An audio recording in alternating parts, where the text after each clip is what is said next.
नमस्कार। आज हम बात करने वाले हैं अल्फोंस डॉडेट की एक बहुत ही दिल को छू लेने वाली कहानी द लास्ट लेसन के बारे में। ये एक ऐसी कहानी है जो हमें भाषा, पहचान और आज़ादी के बारे में यकीन मानिए बहुत कुछ सिखाती है।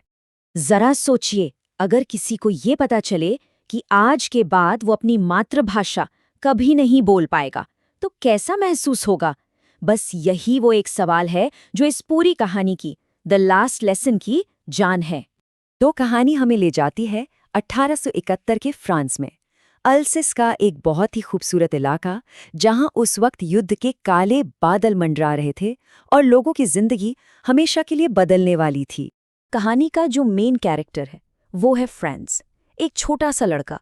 उसकी सुबह बिल्कुल आम दिनों की तरह ही शुरू होती है, पर वो इस बात से बिल्कुल अनजान है कि आज का दिन उसकी पूरी जिंदगी बदलने वाला है।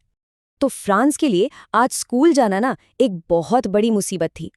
एक तो वो पहले ही लेट हो चुका था, ऊपर से उसके जो सख्त टीचर थे एम हेमिल, उनकी डांट का डर, और तो और पार्टिसिपल्स का एक टेस्ट भी था जिसके बारे में उसे कुछ भी याद नहीं था।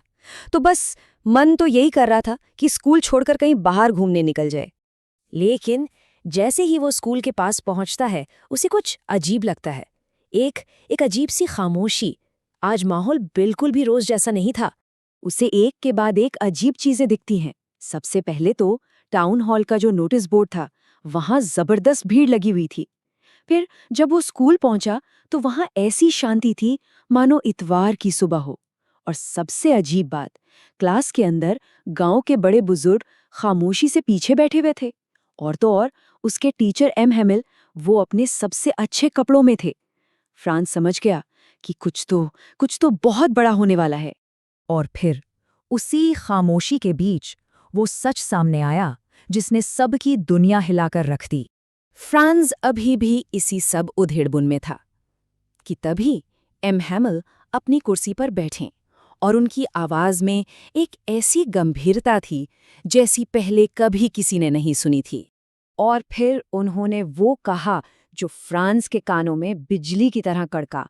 बर्लिन से आदेश आया है कि अब सिर्फ जर्मन पढ़ाई जाएगी। ये तुम्हारा आखिरी फ्रेंच का पाठ है। और बस एक पल में फ्रांस की पूरी दुनिया ही जैसे उलट-पुलट हो गई। वो सारी चीजें जो उसके लिए कोई मायने नहीं रखती थीं, अचानक से अनमोल बन गई थीं। ये बदलाव बहुत गहरा था। देखिए, जिस फ्रेंच भाषा से वो दूर भागता था, वही आज उसे खजाने जैसी लग रही थी। जो किताबें उसे भारी बोझ लगती थीं, वो अचानक पुराने दोस्तों जैसी लगने लगीं। और एम हैमिल, जिनसे वो इतना डरता था, आज वो एक हीरो लग रहे थे। एक ऐसा हीरो जो अपनी सबसे कीमती चीज खो रहा था। अब जाकर फ्रांस को सब कुछ समझ में आया। वो टाउन हॉल पे लगी भीड़, स्कूल की वो अजीब सी खामोशी, गांव वालों का क्लास में बैठना, ये सब अपनी भाषा और अपने टीचर को अलविदा कहने के लिए था। एक खामोश विदाई। और इसके बाद एम हैमिल जो कुछ कहते हैं ना, वही इस कहानी का सबसे सबसे पावरफुल मैसेज है। वो कहते हैं कि फ्रेंच भाषा दुनिया की सबसे खूबसूरत, सबसे साफ और सबसे तर्क संगत भाषा है। और वो सबसे गुजारिश करते हैं कि इसे कभी ना भूलें, इसे हमेशा अपने दिलों में सहेज कर रखें। और फिर वो समझाते हैं कि भाषा सिर्फ शब्द नहीं होते, ये पहचान है, ये हमारी आज़ादी की चाबी है। वो कहते हैं कि जब तक कोई अपनी भाषा को कसकर पकड़े रहता है ना, तब तक वो असल में आज़ाद है, मानो उसके पास अपनी जेल की चाबी हो। और अब कहानी उस मोड़ पर आ पहुंचती है जहां शब्द खत्म हो जाते हैं और सिर्फ एहसास, सिर्फ भावनाएं ही बाकी रह जाती हैं। सबक खत्म होता है और चर्च की घड़ी में 12 बजते हैं। ये वक्त का इशारा था, एक पूरे युग के खत्म होने का इशारा। और ठीक उसी पल खिड़कियों के नीचे से प्रशिया के सैनिकों की तुरहियों की आवाज गूंजती है।